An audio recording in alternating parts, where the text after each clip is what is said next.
Welcome to the podcast where we celebrate innovation for a happy planet. I am your host, Abigail Carroll. Today we are traveling to Chile, the birthplace of Polar Positive, a travel startup aiming to combine luxury cruises with academic research and environmental action.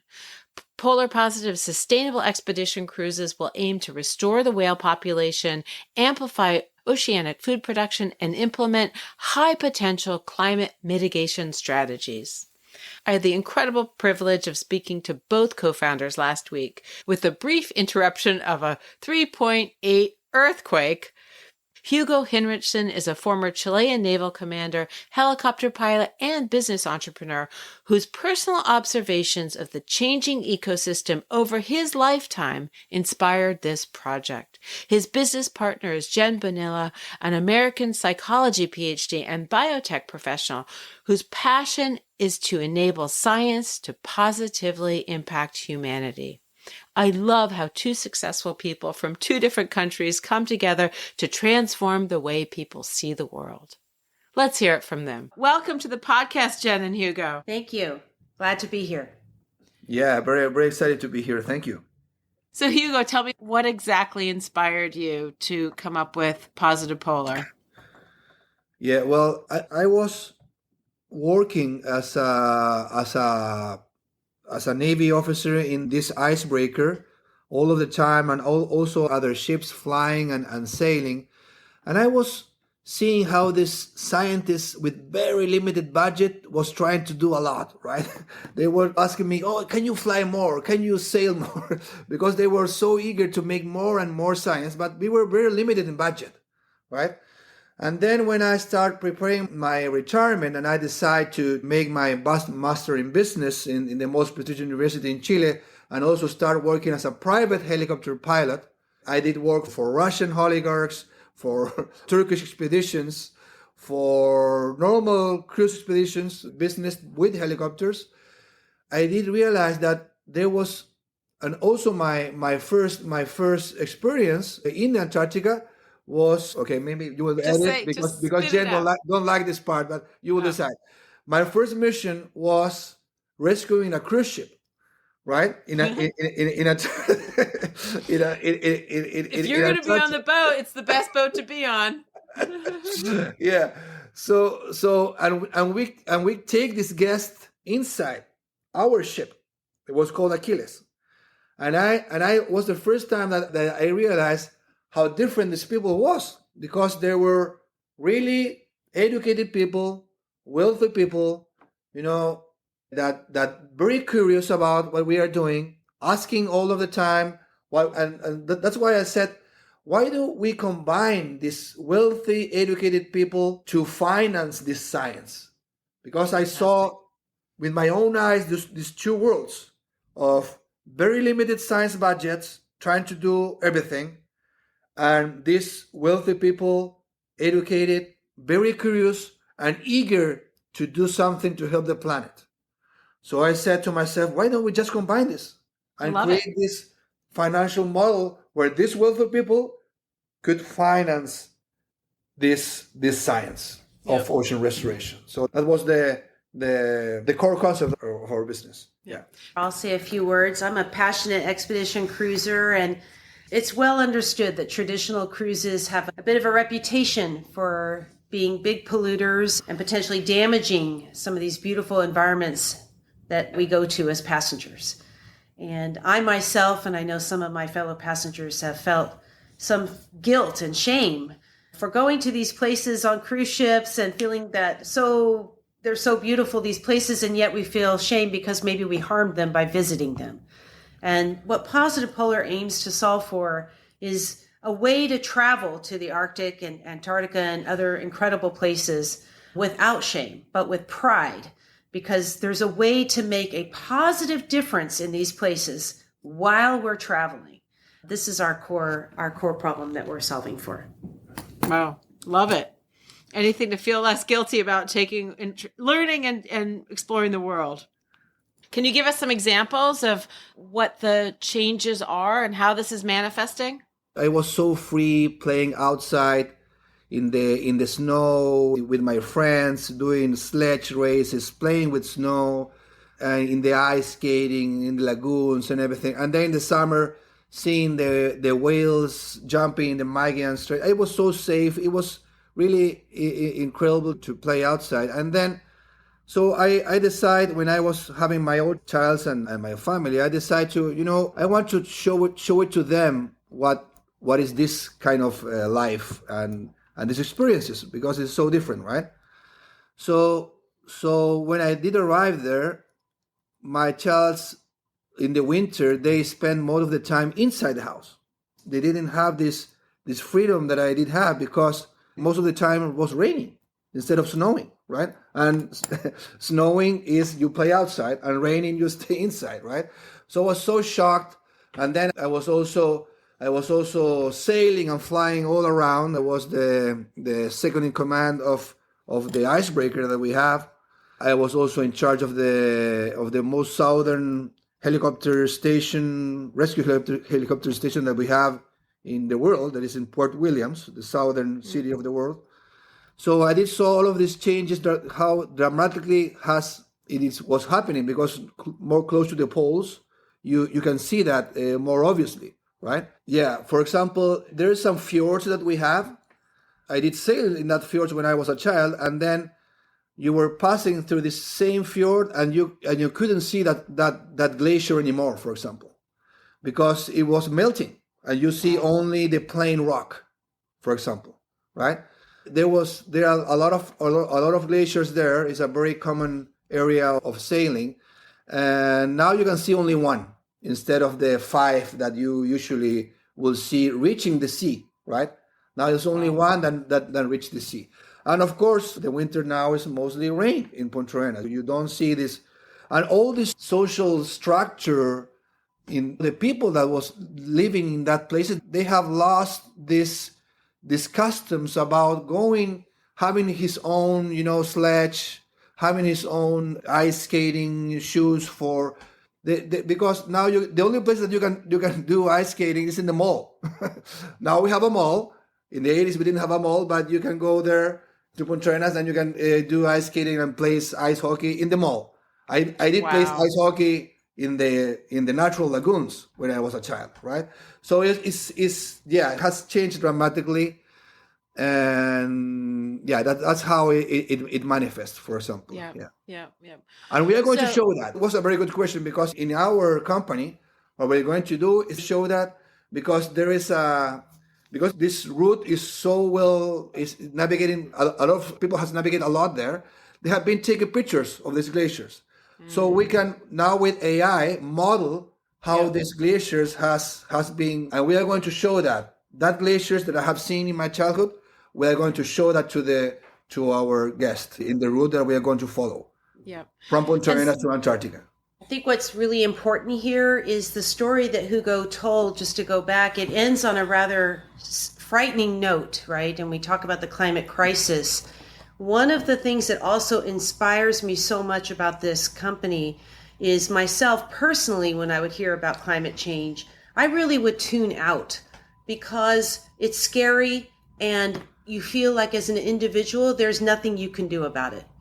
And many people, I think, take this mindset, and what we're forming here is a way for individuals to do something positive, and very importantly, to send a message of hope that there still is time and there are things we can do.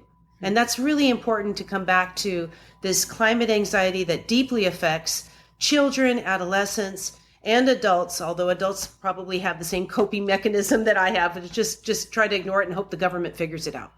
But the bottom line is, there is action that we can take, and there is time, but we don't have a lot of time. So let's go back then to what are some of those actions. I think what struck me was really learning more. I'm from the biotech field, so I'm from medicine. I understand things about human biology, and I'm learning a lot about ocean chemistry and what the ocean does for us.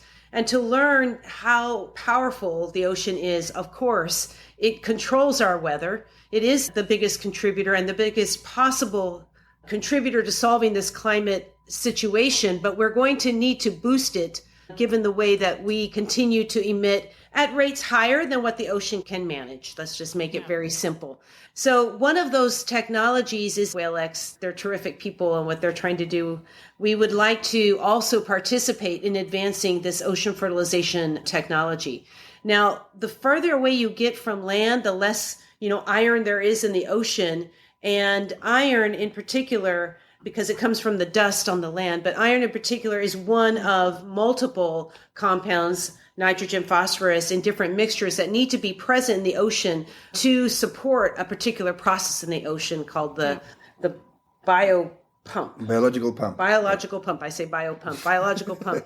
But the bottom line is ocean fertilization is about spreading minute parts of iron in just the right mixtures, nitrogen, phosphorus, as relates to the part of the ocean that you're in, so that you can, just like you would fertilize your garden and expect to get plants, fertilize the ocean and get phytoplankton blooms, little small plants that perform photosynthesis and in their normal daily business are in fact drawing carbon out of the atmosphere, sinking it to the ocean. That's the most simplest explanation I could give. They're also the base of the food chain, and it results in more fish in the sea.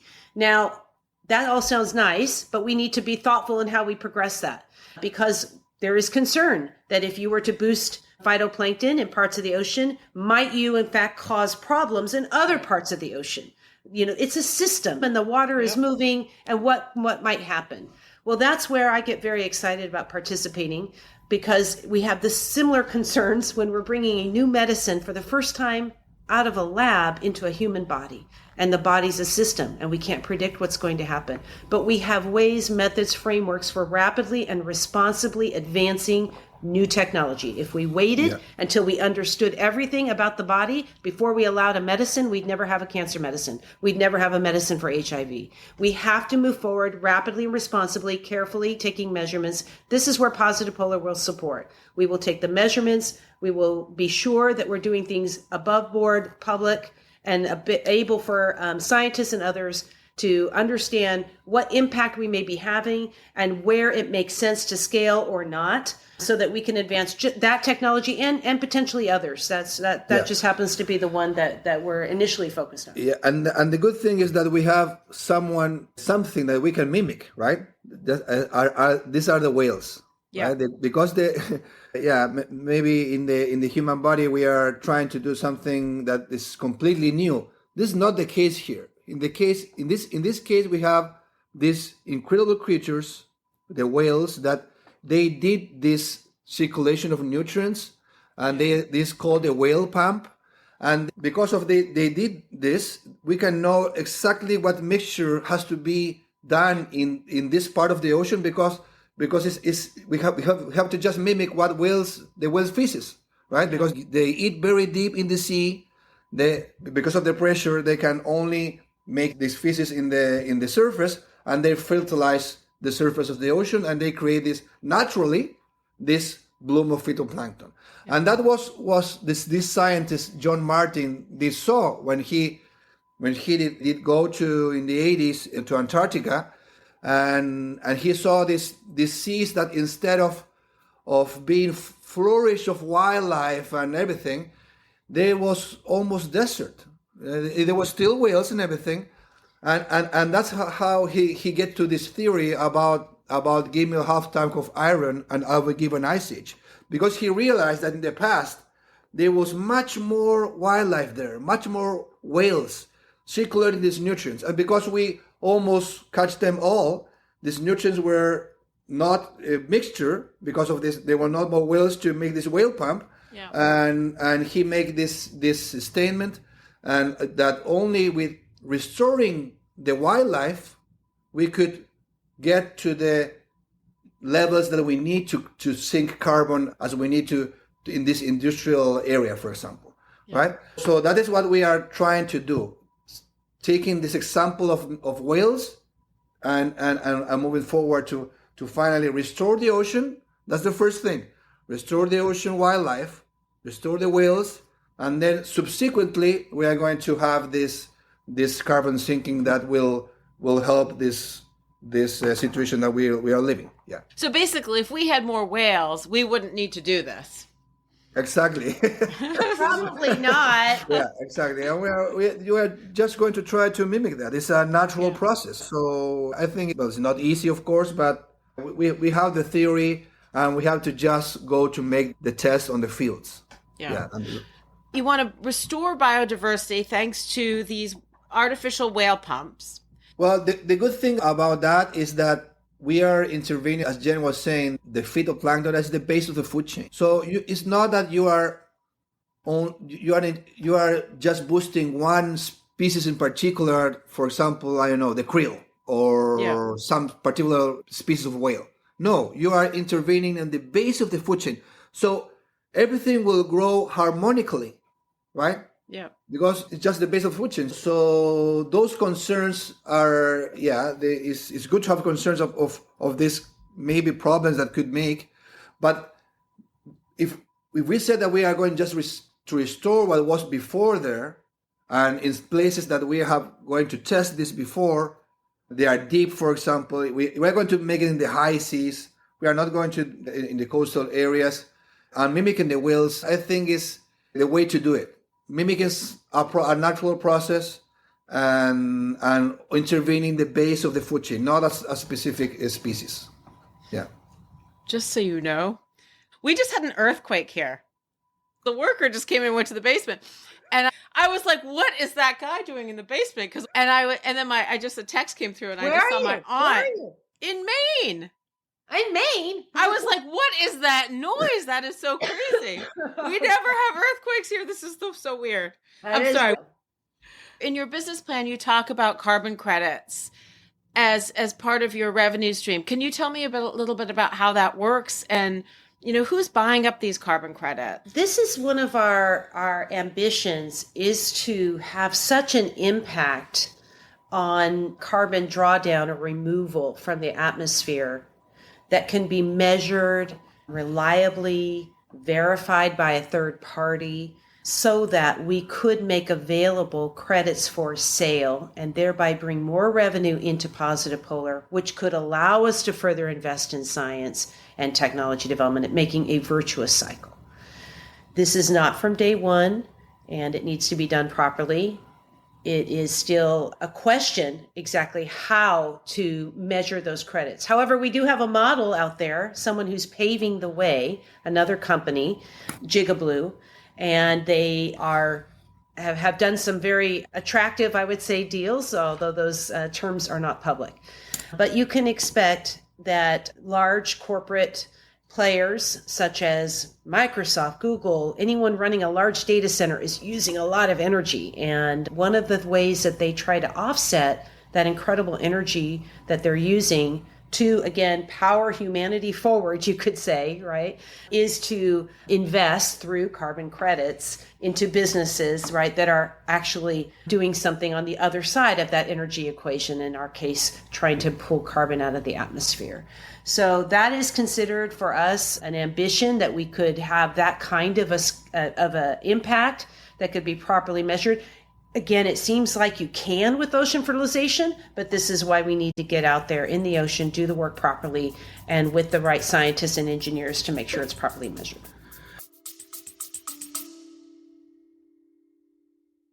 For a blue economy to thrive, people need to use more sustainable products. But which products? And will consumers actually adopt them?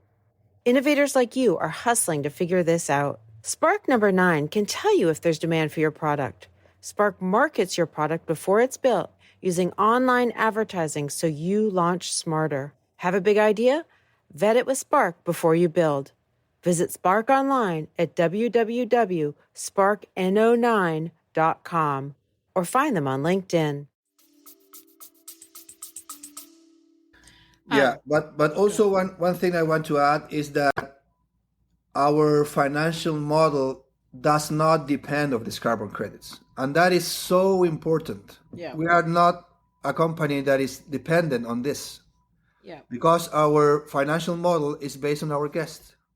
So that's why we can really make this properly, because we not depend on this. Yeah, we don't have to rush to try we don't have to rush to make this happen, because no, our financial model allow us to do it in a proper way step by step as needed, because we don't, and because our financial base, who are our guests that are going to sail with us, right?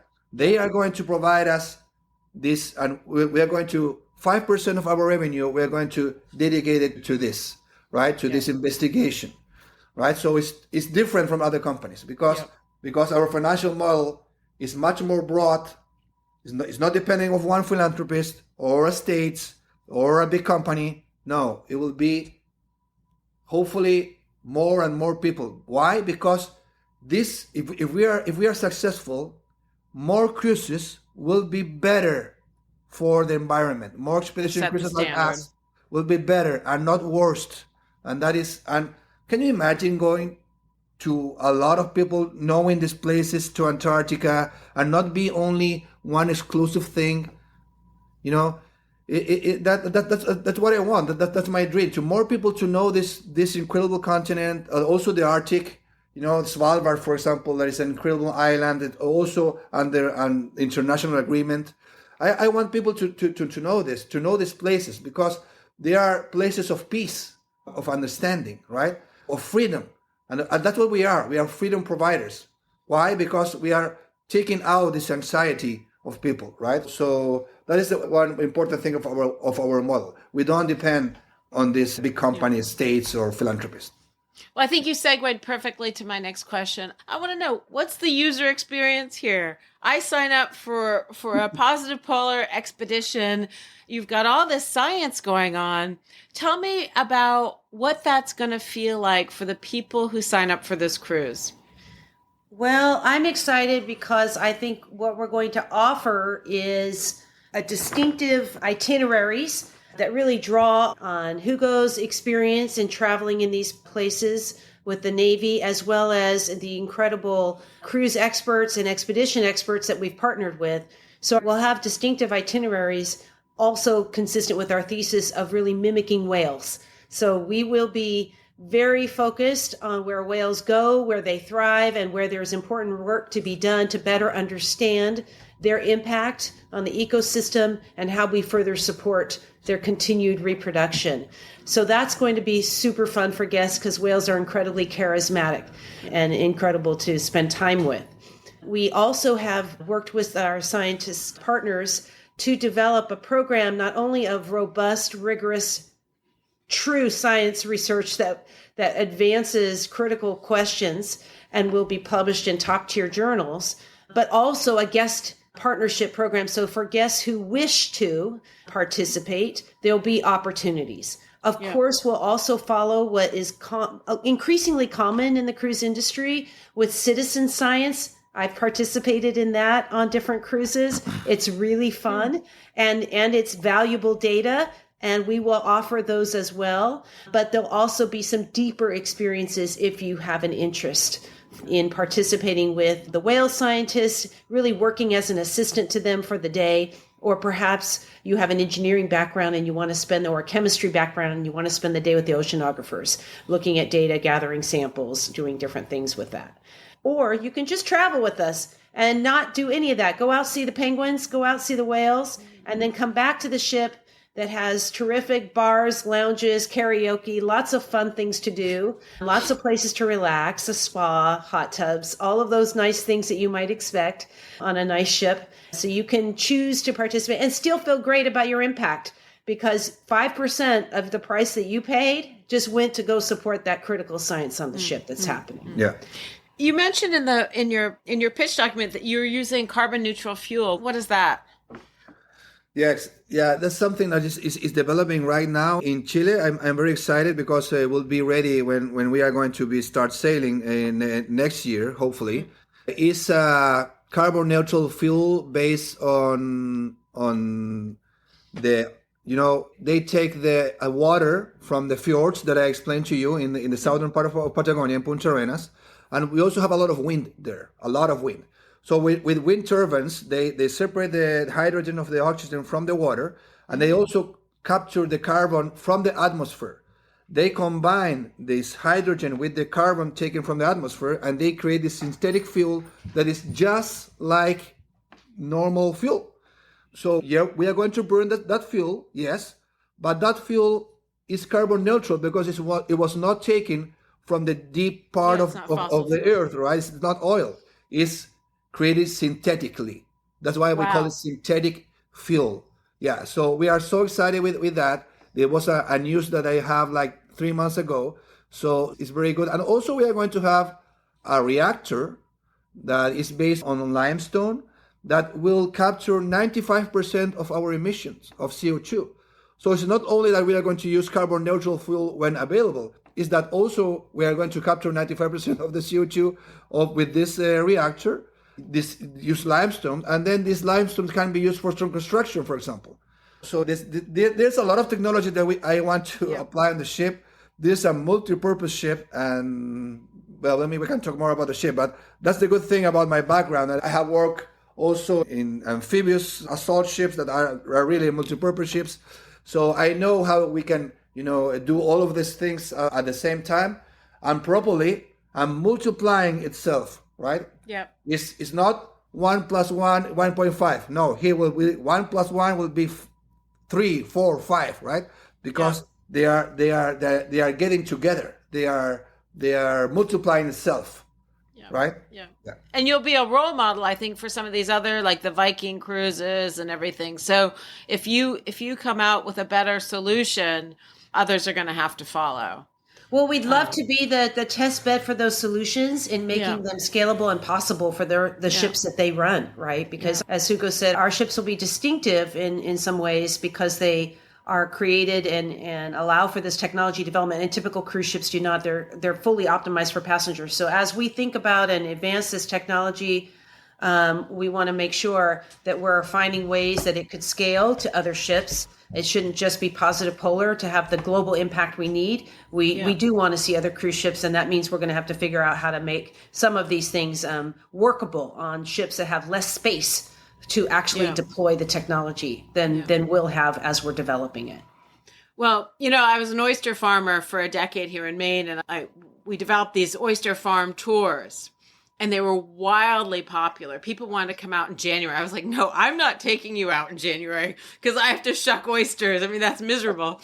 But the more rugged it was, the happier our clients were. Yes. I mean, we had captains of industry going out at low tide, picking oysters, hand-picking oysters off the ground because it was authentic. They were learning, they were seeing the environment in action. So I'm very bullish about people wanting to take your tours. I think that this really has even increased since this era that we're all in of Zoom. If you're in corporate America, you are in front of a screen all the time. And you're hungry for that authentic contact with the earth and with other people because you get less and less of it now than you even did, 5 years ago. So it's such a... I'm also so excited because we are opening a whole new market of people that really want to work, right? To work and then have fun. I have done that all of my life as an ex-Navy officer. I like to work hard and then work hard, party hard. Good mantra. Yes, exactly. So the part that I like most, going to operate these drones that we are going to operate to see how the whales, this blow that they have. We can take some samples of that with the drones and see, for example, if they are pregnant or not, if they're stressed or not. The guests will be optional to operate those drones, for example. Tagging whales with these conventional methods with just a stick. Also, they will be so cool. Analyzing the sounds, this music that they produce, for example, and all of this, to be clear, working with the proper scientists such as Ocean Alliance and other incredible institutions that really are leading the way in how to work with these animals and better understand them. But we're so grateful that there are these institutions out there that are appreciative of ways to get out there to do the work and gather the samples, and we can help fund it with our passenger ticket sales, and they're willing to engage passengers in that work where appropriate. Yeah, for example, we did go to Dominica almost a year ago, and we did swim with whales there, with sperm whales. I don't know if you have done that or you know about that. No? The only people I know who have swum with whales have been whale photographers. No, this is incredible. In Dominica, you can jump into the water with this. There's a colony of sperm whales. And because of my background, I was so shocked to see these people in the water with these sperm whales, right? Because you have all these tales about Moby Dick and all that stuff that they were based in Chile, right? You know that Moby Dick was that the story is based on the Yep. Chilean islands that we are going to go, for example. Yep. And this guy put us into the water just with a mother and her calf. And I said, okay, I'm dead. We are dead, Jen. Yeah. This Should we sperm protect the whale calf, you is think? going to defend her calf, and it's going to destroy us. And it was totally the opposite. These whales can sense in the vibe that you are, and she did try to show us her calf instead of protecting her calf. I was so shocked. I couldn't even take one picture.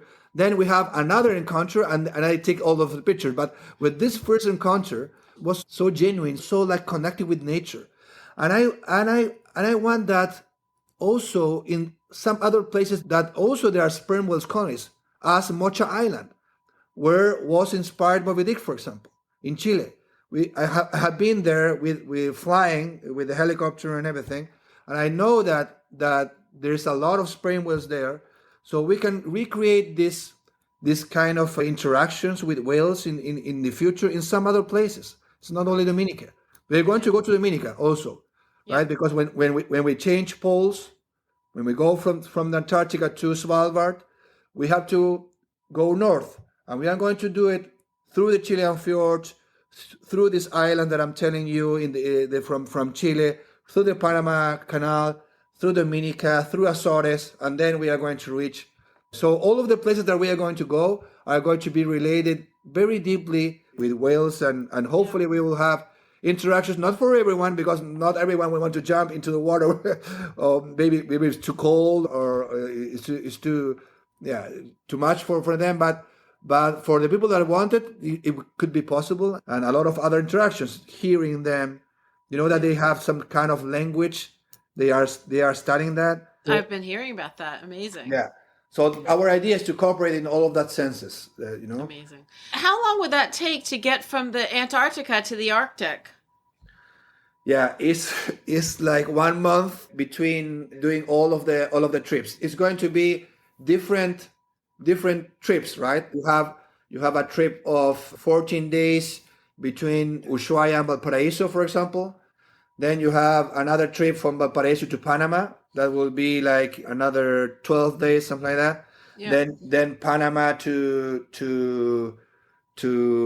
St. Kitts and Nevis in the Caribbean Sea, or U.S. Virgin Island. We are planning that, and then Azores. So you have a way to go there. You can be able to stay with us all of the time. That's a good thing about the ship. You will have high-speed internet and everything. You will be able to work on the ship if you want, as Jen was saying, connected by Zoom, right, from the ship. Yeah, that could be a possibility. But also, if you want to just take one trip, you could just take one trip. Yeah. And every trip will be special of the sense of seeing this particularly nature or wildlife, ocean wildlife in these specific places. Mm. Yeah. So tell me about this boat. This is a boat that's been in operation before. It's not a new vessel.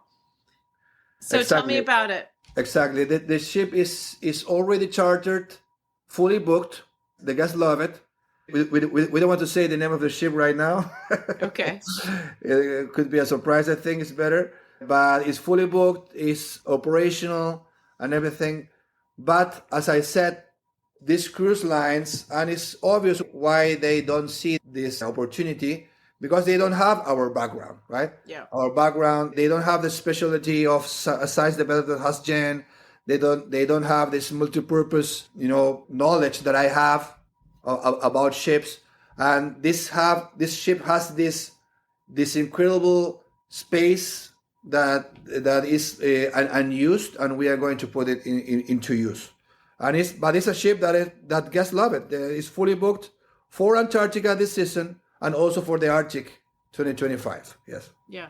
So the unused space will become a lab. Is that how? Exactly. That's the way that we are going to do it. It will become a lab.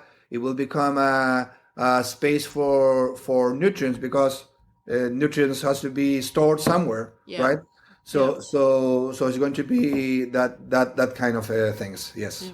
And how many people are going to be on one of these ships when you're at sea?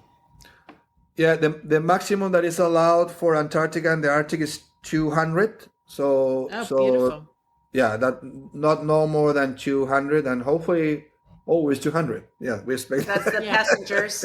Yeah, the passengers. I think it's going to fill up. I don't know why, but I have a good feeling. Yeah, we really expect that. We'll have substantial space for scientists as well. Exactly, and more than 50 more cabins for 50, not 15, 50. Yeah. 50. More cabins for our specialists in science, people that's going to be doing lectures about, we're influencers. We went to really create a movement here. This is not only about positive polar, as Jen was saying. This is a movement about seeing this with hope, right? And restoring the ocean with hope, and as we said in our company, proudly and happily cruising. Hopeful. Usually I save this question for the end, but can we stick it in now? Because you've both said it. You've both said there's time. So it seems that you both, it's been a bad week in the United States for the environment. I can't say that I'm feeling super hopeful today. You both are in it and you feel hopeful and you're seeing things on the ground so what's fostering that hope?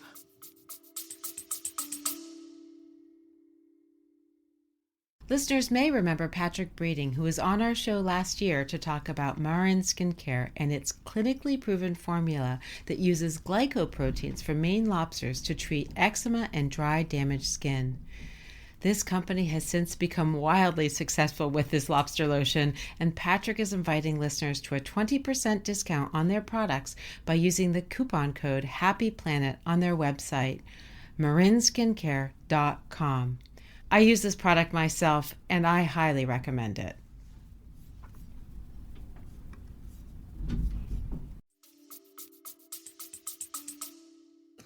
Well, we've had the tremendous opportunity over the nearly 2 years since we've created the company to spend time with planetary scientists, climate scientists, oceanographers, whale scientists. I'm incredibly hopeful because I can see that the science has progressed to the point where it's ready for translation, meaning get it out into the world, out of the lab and into the ocean. And there's great hypotheses and there's great opportunities from a standpoint of technology development to advance and scale potential solutions that could have a big impact in a short amount of time. And I'm speaking specifically of climate solutions tied to the ability of the ocean to make a meaningful difference on climate change. So that part, number one, has to be there. Is the science mature enough that it can start to be scaled or at least translated to scalable technology? And that is something that's exactly where we sit and want to drive and facilitate, not based on government grants, which can be very unpredictable, including, especially in this administration, right? But based on capitalist solutions, people paying money to see these incredible places. How do we start to bring business models? How do we start to make it possible to have this nice reinforcement of good work being funded by good people and everyone winning at the end?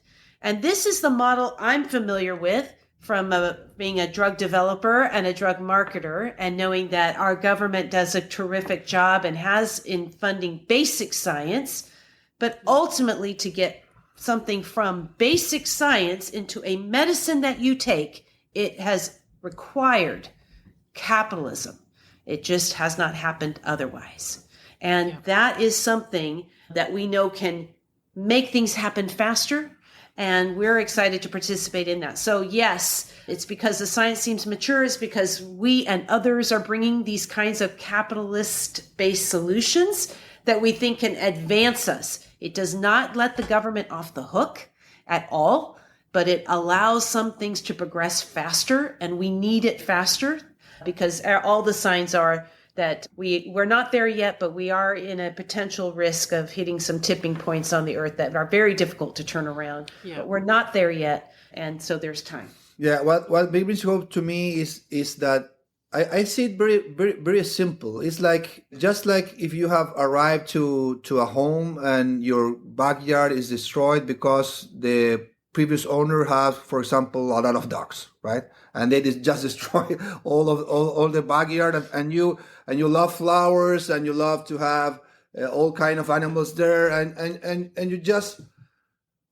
arrive and you start putting nutrients and start gardening and in a particular way in this backyard. Here's the same, but instead of a small thing, you have the whole ocean. And I have sailed all around the world, and we have done almost nothing with the oceans. All of the carbon captures things and everything are based mostly on land or on air, as I said, but not the ocean. And it's not only about carbon sinking; it's about also restoring wildlife, because I have seen how wildlife has been depleted in the Chilean waters, for example, right? So I know there is a potential to recover that, because I've seen how it was before, have studied how it was before, right?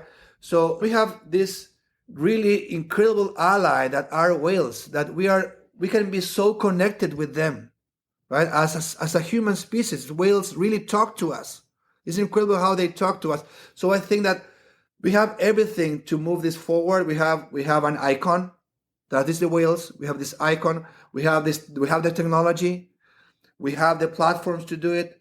So that's why I said I have hope, because it's simple to do it. It's simple to do it in how to do it, right? Maybe the specifics, yes, we are going to go with science and everything, as we have said, but it's the how to move forward.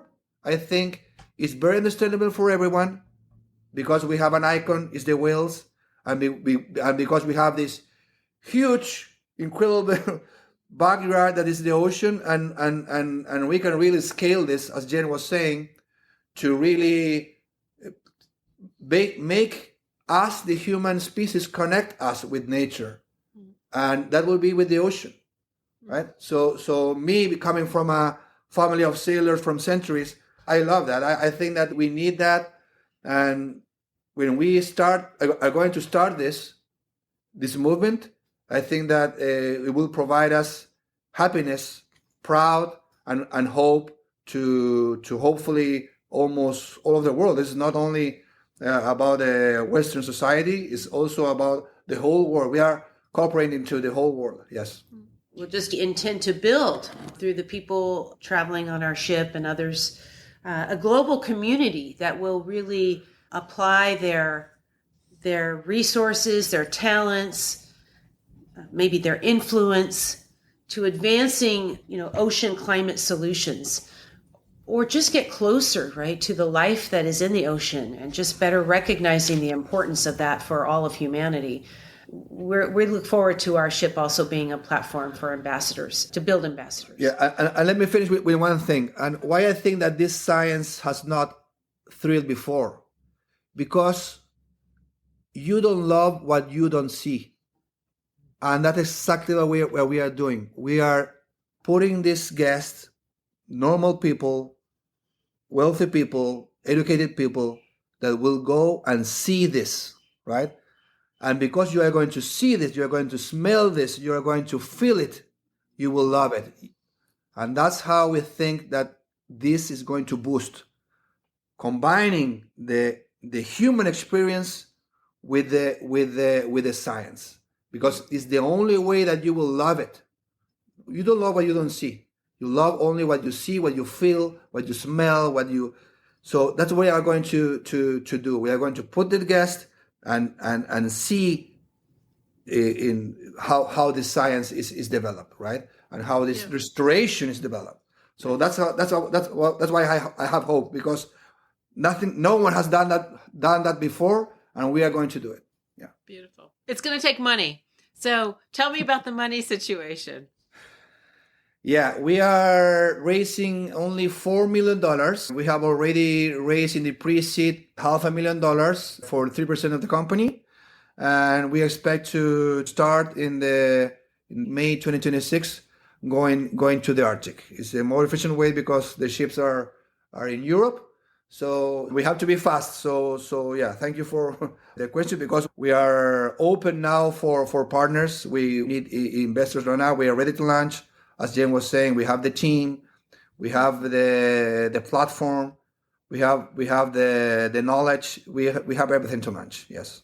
So you're raising $4 million, and how are you doing that now? Have you been pitching? Who are the typical investors in a project like this? Oh, that's a great question. Yes, so we've been very busy talking with people from family offices or individuals who have a deep connection to the ocean, or as our investor is a maritime entrepreneur and is a strategic partner as well as an investor. We especially appreciate that.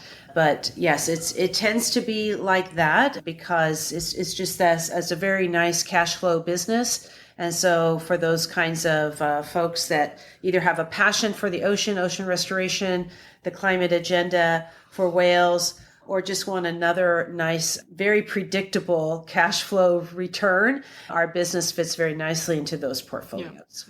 Yeah, we are open to most kind of investors. You know, it could be someone that just want to secure a cabin to go with us. It could be, as Jen was saying, as a strategic partner that could provide a service. Could be someone that want to put his product into our stores that we are going to have in the ship. For example, they want to sell his wine, they want to sell his jewels, they want to sell his watches. We are open to any kind of investor that could be strategic or just want to cooperate in this way, because it's a combination between, I think, with some sort of philanthropy and also, but in the capitalism area, because that's the way that we can really move forward fast as we need it, right? So yeah, we are open to all kind of investors. Well, it's a very clear known business plan, and these cruises to the Arctic and Antarctica, they're filling up. So there's a clear audience for what you're providing, and if you can do it better and with more soul and more authenticity than others, I can't imagine why these ships aren't going to fill up. Yeah, exactly. How big you want to take this? Is this going to become like a big eco-tourism? Are you going to move on land, or is this going to stay a very niche ocean type of business? What's the big idea? Well, this is what is called regenerative tourism, and we want to scale, of course, having more ships, because as Jen was saying, this kind of ships has this particular space that we need to have what we need to make science and deploy nutrients, and so that. Just scaling is a big task, but we are expecting to be fast soon, and also partnering with this kind of regenerative tourism in the future. Some other applications that could be done in the normal life of people. Right? We want people to stay connected. What they have seen in these places, right? To stay connected with a whale that they have seen, for example, or they have identified, because it's going to be a contest of who identified the whale first. You know, for example, that kind of things we want to scale in. It could be applications, softwares, everything related what we are creating. We are creating this positive movement. Yeah, there's a lot of things that we can So there's a couple angles there then. Again, going back to our unique business model on the tourism side, just as Hugo identified, this movement, this increasing interest in regenerative tourism and really understanding how, as humans, we can steward the earth better. And there's the positive things we can do in the ocean and on land to further steward the earth is the best word I can think of for that. And we'd be delighted to participate in that with others and with other companies, or maybe build our own. Then on the other side, the technology side, I'm very excited by the possibility not only of advancing other companies' technologies via our ship and participating in that development with them. I'm excited as well for the data that we'll be capturing. We're going to be sailing back and forth in some places multiple times in a season. That's an opportunity to connect and collect longitudinal data of ocean currents in certain areas. This is not data that's readily accessible to oceanographers today. There's incredible opportunities to create, again, a whole new area of data flows that could, again, support oceanography models, climate models, other things, and that as well could become its own business. And so there's many opportunities here to think about the technology as well as the tourism side. And we will need tools for that. We will need buoys. We will need drones. We will need a lot of technology development that is needed to take this data, of course. Yeah, so there's a lot of possibilities. So we're here expand. to enable a lot of other businesses to succeed, right? It's about us having a nice, profitable business model very quickly. That's cruise, expedition cruise in particular, and being able then to leverage that to support others as well who are all trying to advance ocean restoration. Yeah, and there's even, because of our focus on the whales, they are even way to scale more in the study of the whales because of where we are going to sail. And you know that, for example, there's a lot of, well, Jen knows better than me this, but I reminded of cancer studies based on whales that can apply also into humans, for example. So we can scale in that technology part, in the service area part, in the engagement with the community part. Yeah, this is just starting, I think. Yeah. That's amazing. It's amazing. Well, I wish you both luck in this journey, and I'm sure listeners are going to be really excited to hear about this. And I suspect that you'll probably get some inquiries about getting on those ships, if not giving you money. Terrific. Yes. Thank you. But it's been a real pleasure speaking to you both, and I wish you both well. Thank you very much, Abigail. Yeah, it was very nice to talk with you.